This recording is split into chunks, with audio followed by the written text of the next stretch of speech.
हम सुशांत की बात करें, पिछले 1-1.5 महीने से मैं देख रही हूं कि आप किस तरीके से उनको इंसाफ दिलाने की बात कर रहे हैं। आपका जी, सुशांत से जी। कैसा रिश्ता था? क्या वो आपके करीबी थे? बिल्कुल नहीं, सुशांत से मेरा कोई रिश्ता नहीं था। मेरा सिर्फ़ उससे इंसानियत का रिश्ता है। मैं उसे नज़दीक से नहीं जानता था, ना वो मेरा भाई है, ना सगा है, ना परिवार का है, लेकिन वो मेरे प्रांत का है, मेरे शहर का है, हमारे उस परिवार का है जिसे हम फ़िल्म परिवार कहते हैं। और हाँ, ये ज़रूर है कि मैंने उसके साथ थोड़ा वक़्त बिताया था जब मैं एक रियलिटी शो का हिस्सा बना था, डांसिंग विद द स्टार्स, जिसे झलक दिखला जा के नाम से जाना जाता है। वहाँ हम लोगों ने काफ़ी समय व्यतीत किया था। तो वो एक आत्मीयता वहाँ बन गई थी, एक इंसानियत का रिश्ता वहाँ हो गया था। और फिर एक नौजवान जो हँसता-खेलता, ज़िंदा-दिल, खुशमिज़ाज, होनहार इंसान जब आगे बढ़ता है और यूँ उसकी ज़िंदगी है, उसकी ज़िंदगी की लौ बुझा दी जाती, तो बहुत तकलीफ़ होती है। और तब दिल ये गवाही देता है कि क्या हम परिवार परिवार कहते हुए कभी परिवार की तरफ देखते नहीं। कोई इतना अहम मेंबर जो है आपके सामने से, आंखों के सामने से चला जाता और जिस रहस्यमय तरीके से ट्वीट कर लें और मुंह मोड़ के जिंदगी अपने आगे आगे बढ़ते रहने दें, या उसके लिए एक जंग लड़े, लड़ाई लड़े। तो मेरे दिल ने गवाह दिया कि ये हम नहीं कर सकते। हमने देखा कि इंडस्ट्री से कोई आगे नहीं है, आके कुछ भी बोल रहा है, हालांकि उससे कोई फर्क नहीं पड़ता। मुझे ऐसा लगता है कि नैतिकता के आधार पर, इंसानियत के आधार पर मुझे आगे बढ़कर उसके पिताजी के साथ भी उनके गम में शरीक होना था, और सुशांत की याद में और उसको न्याय दिलाने के लिए एक मुहिम छेड़नी जरूरी थी, जो मैंने किया। शेखर, मानते हैं कि सुशांत ने सुसाइड नहीं किया है? जी, बिल्कुल मानता हूं। क्यों? सुसाइड के लिए मैं उसी तरफ आ रहा था। मैंने सुसाइड कौन करता है? सुसाइड वो करता है जो जिंदगी में हर तरफ से, हर दिशा से, हर एंगल से परेशान और पीड़ित या हतोत्साहित हो गया है, जहां आशा की कोई किरण उसके लिए नहीं बची है, कि वो जिंदगी का कोई मायने नहीं रह गया है, उसके लिए कोई फर्क नहीं पड़ता कि वो जिए मरे, तब वो खुदकुशी करता है। या तो बहुत कोई जबरदस्त इमोशनल प्रेशर हो, फाइनेंशियल प्रेशर हो, करियर प्रेशर हो, व्यवसाय में सब कुछ खत्म हो गया हो, पैसे लुट गए हो, आपने बैंक से बहुत बड़ा लोन लिया हो, आप एनपीए हो जाएं या नहीं लौटाने की अवस्था में रहें, या इमोशनली पूरी तरह से टूट गए हो और करियर आपका पूरी तरह से खत्म हो गया हो, तो उस अवस्था में आदमी खुदकुशी सोच सकता है। कोई जरूरी नहीं कि तब भी करे, हो सकता है तब भी लड़े। तो सुशांत तो एक ऐसी जगह पे था जहां वो बहुत खुश था। सुशांत एक ऐसी जगह पे था जो जिस जंग की शुरुआत उसने की थी, उस जंग का वो एक निडर और एक सफल सिपाही था। वो आगे बढ़कर, आप देखिए, एक छोटे शहर से फिर इंजीनियरिंग कॉलेज में एक एकेडमिशियन के तौर पर, एक जहनी स्टूडेंट के तौर पे वो उभरा। फिर उसने अपना रास्ता तय किया, वो टेलीविजन पे आया। टेलीविजन पे लाखों करोड़ों लोग काम करते हैं, कुछ ही नाम बनाते हैं, वो नाम उसने बनाया। टेलीविजन से एक जो ट्रांजिशन होता है फिल्म में, वो सबसे मुश्किल माना जाता है। बल्कि शाहरुख के बाद आज 30 साल के बाद भी कोई वो ट्रांजिशन जो है वो तय नहीं कर हम्म, पाया। हम्म, वो ट्रांजिशन भी उसने तय। हम्म। फिर आने के बाद कोई सफल होता है, कोई नहीं होता है। ये बहुत सफल हुआ इस मायने में कि 8-10 फिल्में जो उसने की, उसमें 3 फिल्में जो हैं वो 100 करोड़ क्लब में जा चुकी थी। लेकिन और फाइनेंशियली वो सिक्योर था, एक अच्छी खूबसूरत जगह में रह रहा था, उसकी लव लाइफ जो थी वो अच्छी प्रतीत हो रही थी, उसका एक खुशहाल परिवार था। फिर क्या वजह, क्यों करेगा वो? मतलब कोई पागल तो नहीं है जो उसे पागल, बहुत लोग उसे पागल करार करने की कोशिश कर रहे हैं कि वो बाइपोलर था, मेंटली डिप्रेस्ड था। तो ये तो अंग्रेजी में कहते हैं द डेड डोंट स्पीक, जो मर गया वो तो बात ही नहीं कर सकता। तो उसके पीठ पीछे उसे कुछ भी कह के उसे बदनाम कर लो, वो तो उठ के वापस आके अपने लिए, अपने डिफेंस में कुछ भी नहीं कह सकता। तो कोई वजह नहीं थी। और मैं तो सबसे पहले ये कहना चाहूंगा, हम तो शुक्रिया अदा करना चाहेंगे उस पुलिस वाले का, जाने वो कौन था, वो अनजाने में वो मसीहा बन गया। हालांकि उसने गलत काम किया कि इलीगल तरीके से जो उसने उसका फोटोग्राफ जो भेज दिया उसके मृत्यु के बाद, उसी से सारा सिलसिला शुरू हुआ। वरना अगर वो तस्वीर नहीं आती, वो छोटी सी वीडियो अगर नहीं आती, हम इसे बिल्कुल एक आत्महत्या मान के कि चलो, हमें नहीं मालूम कि उसके जीवन में क्या उथल पुथल था, शायद उसने आत्महत्या कर लिया, बात वहीं रफा दफा हो जाती, फाइल क्लोज हो जाते, ओपन एंड शट केस हो जाता। लेकिन उस तस्वीर ने 100 कहानियां कह डाली। शेखर, मैं आपको और यहीं पे उसके बस बाद यहाँ पे मैं एक सवाल आपसे पूछना चाहती हूँ कि मुंबई पुलिस ने जो अपनी शुरुआती जांच में बताया वो एक आत्महत्या का केस बताया, लेकिन वही तस्वीर और वही वीडियो देखकर आपने बहुत सारे सवाल उठाए हैं। जब आपके पास वो तस्वीर या वीडियो आया तो वो क्या आपके जहन में बातें थी जिन्होंने शक को बढ़ाया? जी, सबसे पहली बात तो ये कि उसके गले में जो लिगेचर मार्क था, यानी जिस चीज से उसे मारा गया था, वो बिल्कुल ओ शेप था, सिलिंड्रिकल। तो सबसे आप देख लीजिए कि अगर मैं इस तरह से अगर करूं, अपने आप को फांसी लगाऊं, तो ये मार्क यहां से इस तरफ की तरफ जाएगा, वो ऐसे नहीं जाएगा। सिलिंड्रिकल जा ही नहीं सकता है कि अनलेस उसको बिठा के लिटा के दोनों तरफ से किसी ने, दो आदमी ने, एक इंसान ने उसका गला घोंटा हो। तो ये साफ प्रतीत होता है कि इतना सिलिंड्रिकल निशान जो है वो ओ का निशान बन ही नहीं सकता। दूसरी बात ये कि उसकी आंखें जिस तरह से खुली हैं, जब कोई फांसी लगाता है तो उसकी आंखें ज्यादातर, मैं ऐसा मान के चल रहा हूं कि हमेशा ही बाहर आ जाएंगे, क्योंकि वो एस्फिक्सिया की वजह से उसकी आंखें बाहर आएंगी। उसके मुंह के किनारे फ्रॉथिंग होगी, सलाइवा निकलेगा, और चेहरा जो है वो थोड़ा सा विकृत हो जाएगा, लेकिन ऐसा कुछ प्रतीत नहीं हुआ। ऐसा लगा कि बिल्कुल शायद इसे नशे की दवाई दे दी गई थी, या इसे कुछ ऐसी अवस्था में इसका गला घोटा गया जब उसे खुद एहसास नहीं था, और शायद इसे मार के लटका दिया गया। ऐसा मेरा अनुमान था, लेकिन मेरा अनुमान सही था, क्योंकि उसके बाद आप देखिए जो चीजें बाहर निकली, वो एक, मैंने कहा उसके बाद परत दर परत जो है परतें खुलती चली गई बिल्कुल। उसके बाद पता चला कि सीसीटीवी कैमरा जो है वो, उसका फुटेज नहीं मिला, क्योंकि कैमरा बंद कर दिया गया था। आप देखेंगे ज्यादातर क्राइम के स्पॉट पर सबसे पहले सीसीटीवी कैमरा काट दिया जाता है, ताकि कोई सबूत न बचे सबसे पहले। ये महज एक संयोग नहीं हो सकता। दूसरी बात, जो डुप्लीकेट चाबी थी, इस कोविड के जमाने में जहां सड़क पे कुत्ता नहीं दिखाई देता, इंसान तो दूर की बात है, वहां एक चाबी बनाने वाला कहां से मिल गया, और वो भी इलेक्ट्रॉनिक चाबी बनाने वाला, वो कैसे इतनी जल्दी मिल सकता है? और आके, और मेरे ख्याल से चाबी वाले को ढूंढने से पहले तो आपने दरवाजा तोड़ने की कोशिश तो जरूर की होगी। अगर अंदर से कोई आवाज नहीं देता है तो फिर दरवाजे पे चोट के निशान होने चाहिए, वो भी नहीं है। चाबी वाला भी आया, कहां से आया? वो कितना बड़ा जीनियस था वो, कि उसने 10-20 मिनट के अंदर इलेक्ट्रॉनिक जो एक ताला जो है उसको खोल डाला। फिर तो कंपनी को शर्म आनी चाहिए जो ऐसे ताले बनाते हैं, जो एक सड़क वाला चाबी वाला। तो यही मिली थी कि जब उनकी बहन आई सुशांत की, उसके बाद वो दरवाजा खोला गया। अब इसमें भी कई वर्जन्स हैं कि मैं ये कह रहा हूं कि दरवाजा खुला कैसे, दरवाजा कैसे खोला गया? चाबी से ही खुले। और उनका कहना है कि चाबी जो है, डुप्लीकेट चाबी वो खो गई थी, इस वजह से चाबी वाले को बुलाया गया। अब वो बहन आई या नहीं आई, या बाद में आई, ये मुझे नहीं मालूम, लेकिन ये है कि ये सब चीजें जो है बहुत मिस्टीरियस हैं। और फिर आप देख लीजिए, अगर उसकी थोड़ी सी बैक स्टोरी देखें तो सुशांत उसके पहली रात पार्टी में शामिल था। उसके सुबह वो खुशहाल अवस्था में उठता है, जूस मांगता है, प्ले स्टेशन पे जाता है, खेलता है। अब तो एक वर्जन ये भी आया है कि वो जॉगिंग के लिए गया था। तो इतना कुछ करने के बाद, भरी दोपहरी में सब कुछ करने के बाद, वो इत्मीनान से बैठा और फिर सोचा उसने कि चलो अब सुसाइड करते हैं, मैं बहुत ज्यादा डिप्रेस्ड हूं। ये कैसे हो सकता है? सुसाइड ज्यादातर आदमी होशोहवास में नहीं करता है, पागलपन जुनून में करता है। मध्य रात्रि में ही अक्सर, या सवेरे जब पूरी दुनिया सोई रहती है, तब उसका पागलपन जब जागृत होता है तो वो ऐसा कर लेता है। तीसरी सबसे अहम बात, सुशांत बहुत वोकल था, एक राइटर था, हमेशा चीजें लिखता था, हमेशा चीजें पोस्ट करता था। अगर वो ऐसा करता भी जो यकीन के दायरे से बाहर है, तो वो एक सुसाइड नोट जरूर लिख के जाता।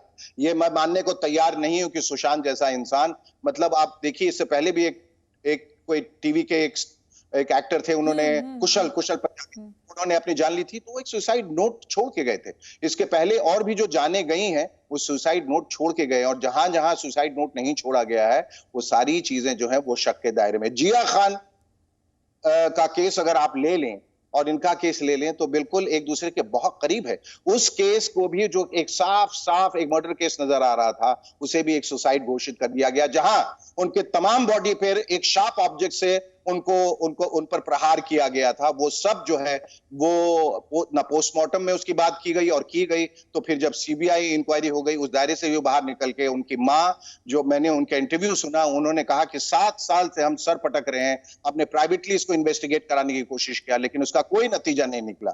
यानी कि ये तय है कि जब कुछ लोग मिलके अगर एक नैरेटिव तैयार कर लेते हैं, एक स्क्रिप्ट तैयार कर लेते हैं कि इसको ऐसे ही पेश करना है, तो फिर और उसके पीछे पावरफुल लोग हों तो फिर उस चक्रव्यूह को तोड़ना बहुत मुश्किल हो जाता है। और जब घटनास्थल पे पहुंचती है तो आप पहुंचते ही कैसे कह सकते हैं कि आत्महत्या है?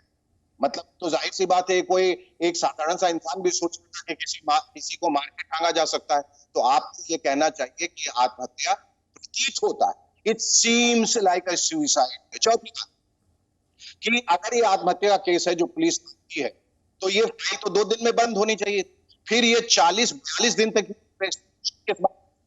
उतने लोगों को क्यों इंटरोगेट किया जा रहा है? शेखर, आपने कहा, जैसा आपने जिया खान का केस का जिक्र किया, तो जिया खान की मां ने बहुत लंबे वक्त तक इंसाफ की लड़ाई लड़ी। उन्होंने बॉलीवुड के सबसे बड़े सुपरस्टार का नाम लिया, उन्होंने एक स्टार किड का नाम, उन्होंने मतलब बहुत अपनी तरफ से एक मां अपनी बच्ची को इंसाफ दिलाने के लिए जितनी लड़ाई लड़ सकती थी उन्होंने लड़ी।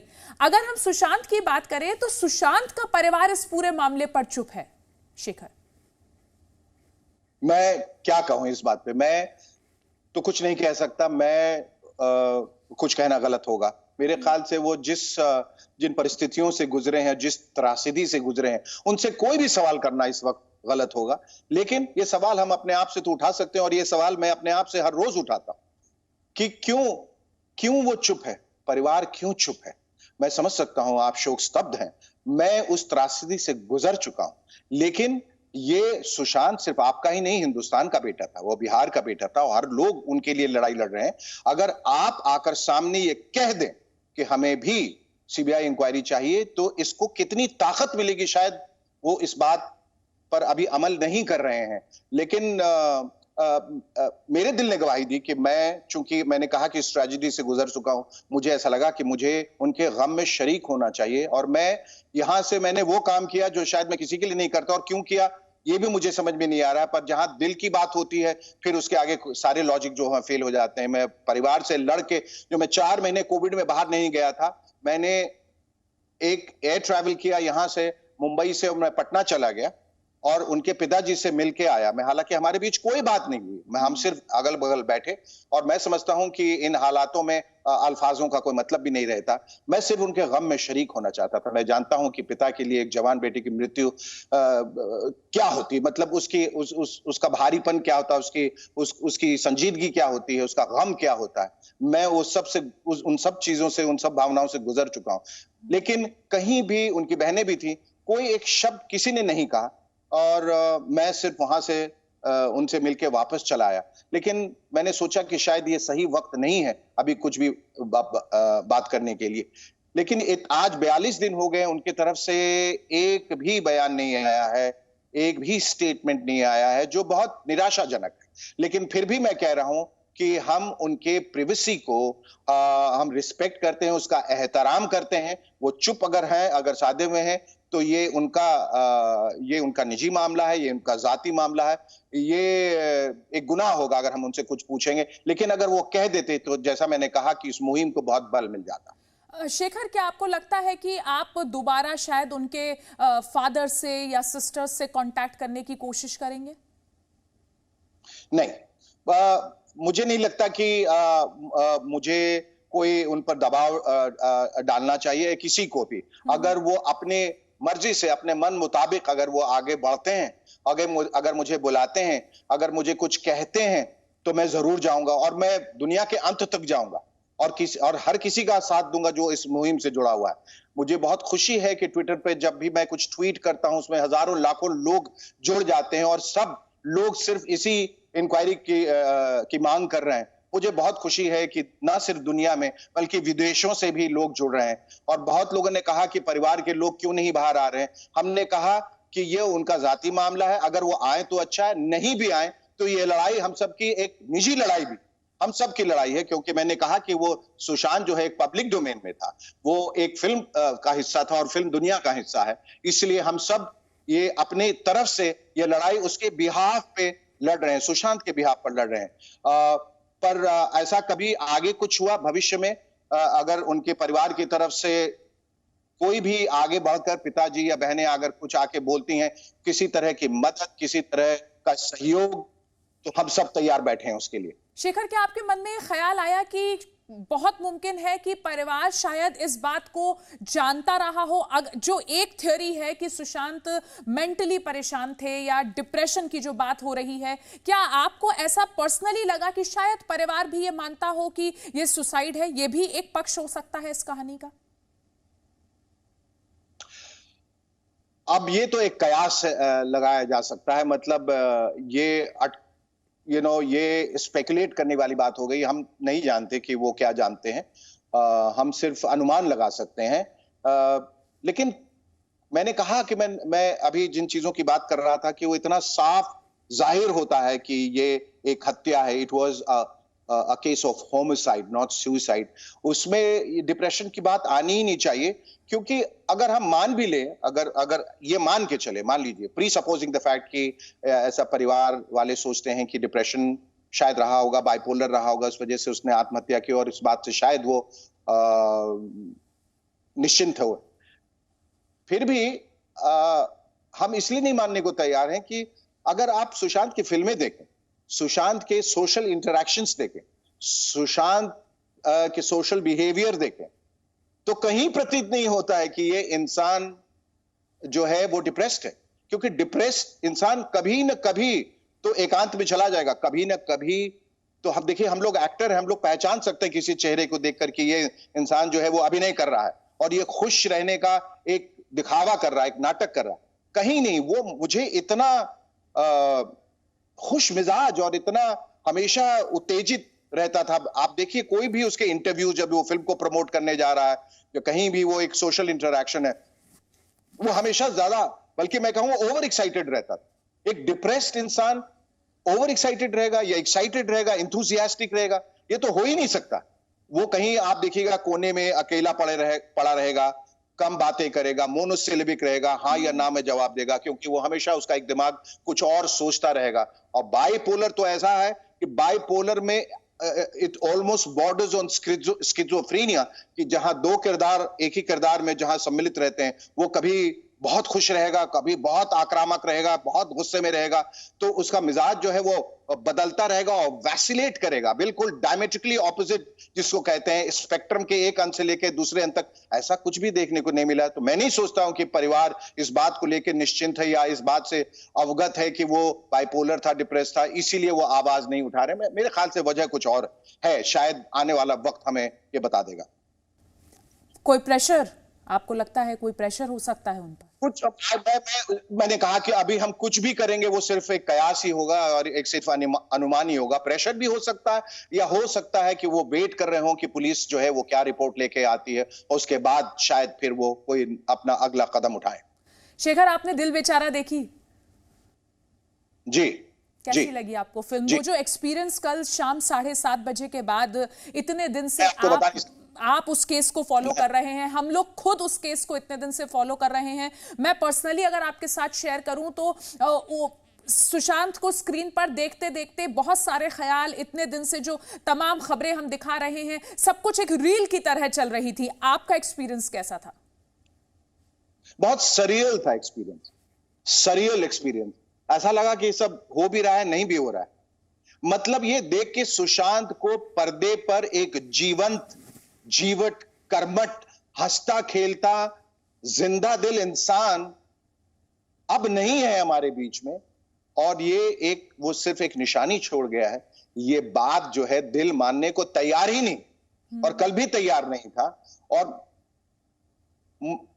इमोशनल एक ऐसा कनेक्ट कि मैं आपको बता नहीं सकता कि मैं अपनी पत्नी के साथ जब ये फिल्म देख रहा था, तो पत्नी ने कहा कि मैं क्यों इसके साथ इतना, क्यों मैं कनेक्ट कर रही हूं और मुझे क्यों रोना आ रहा है, मैं क्यों रो रही हूं इतना। और मेरी भी आंखें नम थी, मैं भी अंदर से रो रहा था, मैं बहुत परेशान था। और मैं जिंदगी के बारे में और जिंदगी क्या है, तमाम चीजें, उन चीजों के बारे में सोच रहा था कि मैं फिल्म का भी शुक्रिया अदा कर रहा था कि एक फिल्म एक ऐसा मीडियम है, कम से कम जाने के बाद भी जो आपको जिंदा रखता है। शायद ये प्रिविलेज और आम इंसान की जिंदगी में नहीं है। और बहुत सारे ख्याल आ जा रहे थे, और एक विडंबना देखिए, एक आयरनी भी देखिए कि उसमें सिर्फ और सिर्फ मौत की बात हो रही है, जबकि जी उसमें वो बहुत ईरी है, जहां वो थोड़ी देर के लिए सैफ आके कहते हैं कि तुम why don't you die or something, why don't you commit suicide or why don't you die by suicide? और फिर आखिर में भी वो मर रहा, और कई जगह वो कहता है मैं मरना नहीं चाहता, और आखिर में वो चले जाते हैं। तो बड़ा अजीब सा क्या ये महज एक संयोग है या कुछ कहकशा जो है, या ये पूरा जो ब्रह्मांड हमें कुछ और कहना चाह रहा है? ये सारी चीजें इत्तेफाक नहीं हो सकती। तो एक बहुत जबरदस्त इमोशनल कनेक्ट, और जितने लोग देख रहे थे वो सब रो रहे थे। बहुत बहुत शुक्रिया शेखर हमारे साथ जुड़ने के लिए और इतनी बेबाकी से साफ तरीके से अपनी बात कहने के लिए। बहुत सारे सवाल अभी भी हैं फैंस के जहन में, ये तमाम सवाल हैं कि किस तरीके से, किस मनह स्थिति में सुशांत थे अपने आखिरी वक्त में, उन्होंने आत्महत्या की या ये हत्या थी। बहुत सारे सवाल, जवाब अभी फिलहाल किसी के पास नहीं है, लेकिन एक बात तो तय है कि सुशांत हमेशा अपने फैंस के दिलों में जिंदा रहेंगे। Presenting B News app, available on Google Play and App Store. Download it now.